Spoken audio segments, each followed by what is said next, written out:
muy buenos días a todos. Good morning to everyone. I'm going to speak in Spanish, if I may. Quiero saludar en particular a Enrique García, porque siempre organiza este tipo de encuentros, en donde es un encuentro no solamente de personas, sino también de ideas, y creo que eso es lo que todos estamos buscando hoy día, y creo que la CAF se ha distinguido justamente por eso, por traernos a la mesa a discutir cosas nuevas. Me da mucho gusto compartir el panel con todos ustedes, caballeros muy distinguidos, y sobre todo con Cristiana Figueres, una gran amiga de hace mucho tiempo. Yo lo que quiero abordar es cómo vemos nosotros desde la CEPAL el tema de la transformación productiva. Yo diría de la urgente necesidad que esta región tiene de ir hacia un cambio estructural, y por qué el desarrollo sostenible puede ser el gran eje y el gran motor del cambio estructural.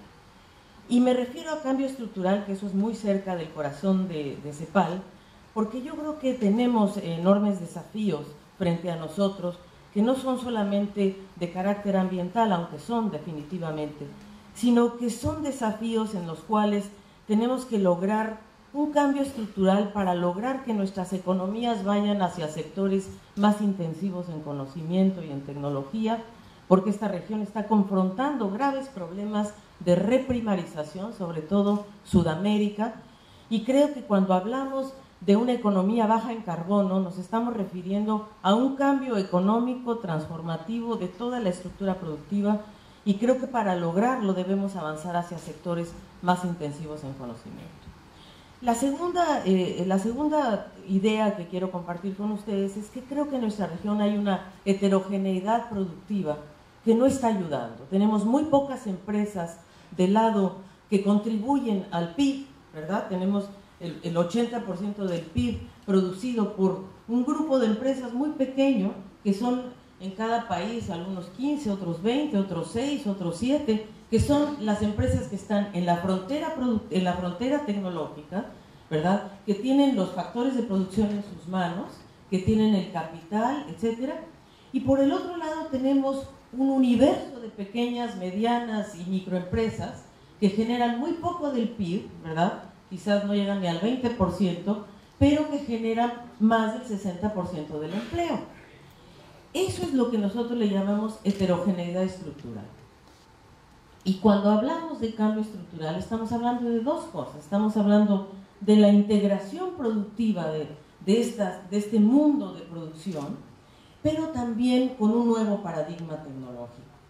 Y estamos hablando de que el cambio estructural, y por eso estamos aquí hoy en Río, 20 años después, para analizar que este cambio estructural que se propone, y que algunos lo llaman economía verde, yo no, yo lo llamo cambio estructural para el desarrollo sostenible, y lo llamo así porque tiene que garantizar dos cosas. Tiene que garantizar que va a haber creación de empleo, y que la igualdad, la equidad, la igualdad va a estar en el centro de la agenda. Es decir, que este cambio estructural no se va a hacer a costa de la gente, de los trabajadores, que no se va a hacer a costa de los recursos naturales. Entonces, es un cambio estructural que tiene estos dos parámetros muy claros y que nos debe permitir cerrar brechas internas y brechas externas. Y, por lo tanto, que también requiere, por cierto, que nuestra región se alinee, camine muy rápidamente hacia el cambio del paradigma tecnológico, en el que ya está, por ejemplo, países como Europa, países como Corea, países como China, ¿verdad?, que han decidido moverse hacia ese paradigma tecnológico y nosotros no. Y eso sí que es un grave problema, porque la revolución tecnológica no nos está esperando, no nos va a esperar. Y el cambio verdadero hacia una economía baja en carbono va a requerir tecnología, va a requerir ciencia, va a requerir inversiones, como lo hemos visto aquí. Y yo creo que tenemos entonces varios desafíos, y yo quiero justamente abordar las 5 brechas que creo que América Latina hoy tiene que abordar de manera integrada. Por cierto, quiero decir que nuestra región hoy está mucho mejor que hace 20 años, ¿verdad? Y eso también es una buena noticia, Hace 20 años, y yo diría más bien hace 30, que también con Enrique vamos a hacer este año un análisis de 30 años después de la deuda externa. Este año, curiosamente, se cumplen 30 años de la crisis de la deuda externa en América Latina y el Caribe, ¿verdad? Y aprendimos muchas cosas en estas 3 décadas y dejamos muchas cosas en el camino. Pero una cosa que aprendimos es que hay que ser prudentes en materia macroeconómica. Pero como dicen en México, ni tanto que queme al santo, ni tanto que no lo alumbre. Es decir, hoy por hoy la macroeconomía está concentrada en una sola cosa a veces, que es el control de la inflación y punto final. Y eso sí me preocupa, porque entonces la política monetaria está orientada fundamentalmente al manejo de las tasas de interés para mirar la inflación de lado. ¿Y qué es lo que se sacrifica muchas veces? La tasa de cambio, la apreciación cambiaria. ¿Y qué es lo que la apreciación cambiaria nos da? Señales a ustedes, los agentes de producción, les da una señal en donde si la apreciación cambiaria, si el real vale más, pues yo voy a comprar productos importados porque me salen más baratos y no voy a producir. En cambio, si el dólar me sale más, o sea, entonces estamos mandando una señal a los sectores consumidores y productores cuando no tenemos una política macroeconómica que mire más allá de la estabilidad nominal. Ya lo logramos en América Latina, ya la sombra de la hiperinflación pasó, no estamos en ese momento nada más. Entonces, ¿qué tiene que hacer esta región? Pues 2 cosas por lo menos en materia macro. Por favor, que la inversión, Enrique García, tú y yo que hemos hablado de esto, que la inversión no sea la variable de ajuste. En estos 30 años la inversión fue la variable de ajuste, la inversión pública y la inversión privada. Antes de los 80, esta inversión invertía por encima del 27% del PIB. ¿Sí o no? Hoy estamos, ¿qué? 20, ¿no? Más o menos. Pero necesitamos como 27, tú lo has dicho, Enrique, para cerrar la brecha de inversión que esta región tiene. Entonces, cada vez en el ciclo económico, ¿cuál es la variable que sacrificamos? La inversión. Entonces, mientras esta región no haga un catching up de su inversión pública y privada, ¿verdad? Luego podemos ahorita ver qué tipo de inversión queremos, ¿verdad? Para que sea baja en carbono y toda la cosa. Pero lo primero es inversión, pues si no, ¿de dónde? Entonces, y yo creo que esa es uno de los grandes temas que esta región tiene que abordar, que es una política macroeconómica mucho más amigable con el desarrollo, mucho más amigable con la estabilidad real. Punto número 1. Ya lo aprendimos en el pasado. Segundo, una cosa que aprendí, y entonces somos más prudentes en la macroeconomía, pero como les decía, tampoco, ¿verdad? Tanta prudencia que acortamos el ciclo antes de tiempo, que fue lo que le pasó a Brasil. Brasil acortó su ciclo de expansión antes de tiempo, precozmente. ¿Por qué? Porque la tasa de interés no bajó lo suficiente, por una serie de razones. Bien, que no estamos aquí para analizar eso, pero lo que quiero decir es que la lectura de la macro tiene que pasar y las políticas macroeconómicas tienen que alinearse con el desarrollo sostenible y con esta visión de cambio estructural. Segundo lugar, nosotros en la región aprendimos en estos 30 años que la otra variable de ajuste fue la pobreza.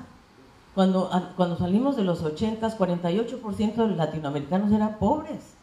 Y tuvimos que invertirle en los 90 mucho asistencialismo social, que no es lo mismo que lo que está pasando en esta década, que ya se reorientaron programas de inversión social tipo Bolsa Familia, Oportunidades, Familias en Acción, que lo que han logrado es que en la última década hayamos hecho los mayores esfuerzos para disminuir la pobreza de 48% a 30%. Todavía tenemos 174 millones de pobres en la región, o sea, tampoco es que podemos cantar victoria, pero no cabe duda que se han hecho logros impresionantes. Brasil logró sacar a 40 millones de personas de la pobreza. ¿Qué quiere decir eso? Sacar a 40 millones de personas de la pobreza significa que esas personas pasan a ser clase media baja, si ustedes quieren. Pero ¿qué quiere decir? Que atravesaron una línea en donde ya no nada más tienen que ir a comprar alimentos o ganar para alimentarse, sino ya pueden comprar otras cosas. Línea blanca, vehículos, celulares, en fin. Y ese es el motor principal de la economía. Puede serlo, igualar para crecer. Es decir, antes decíamos, hay que crecer para igualar. Trickle down, algún día llegará, no llegó nunca. Entonces, ¿qué hay que hacer ahora? Pues que sea justamente la gente, la sociedad, la que permita ser y que sea el gran motor de la economía. Y que eso nos permita cerrar una de las grandes brechas de América Latina, y es que somos la región más desigual del mundo. No puede ser que Uruguay, que es el país más igualitario de la región, tenga los mismos niveles de Gini, el coeficiente que mide la desigualdad, que Filipinas, que es el país más desigual de Asia. Así no llegamos ni a la esquina. Entonces, brecha la desigualdad, brecha la inversión, brecha 3, la productividad. ¿Y a qué me refiero con esto? Nosotros, desde 70 a la fecha, seguimos instalados en ventajas comparativas, es decir, solamente hacemos productividad con base en la dotación de recursos naturales. ¿Hello? No, es decir, minería, petróleo, litio, no sé qué, y entonces eso ha llevado a que nuestra estructura productiva se basa, y las inversiones también, en los sectores de ventajas comparativas. No salimos de ahí, no somos capaces de irnos más allá de la industria extractiva para poder avanzar hacia otros sectores de la economía. Entonces, necesitamos señales para salir de lo que nosotros le llamamos la reprimarización de las economías. No es el mismo caso para toda la región. Sudamérica está más en ese proceso, Centroamérica está en otro, Caribe en otro, 3 velocidades, 3 realidades. Pero yo quiero sentar esto porque ¿qué nos falta en América Latina? Y eso es lo que creo que tenemos que lograr, y es una mejor gobernanza de los recursos naturales. Es decir, las ganancias de productividad de los recursos naturales no se pueden ir todas de la región. Es decir, algo tiene que quedarse a través de regalías, a través de fondos de estabilización. El Heritage Fund de Trinidad y Tobago es un gran ejemplo.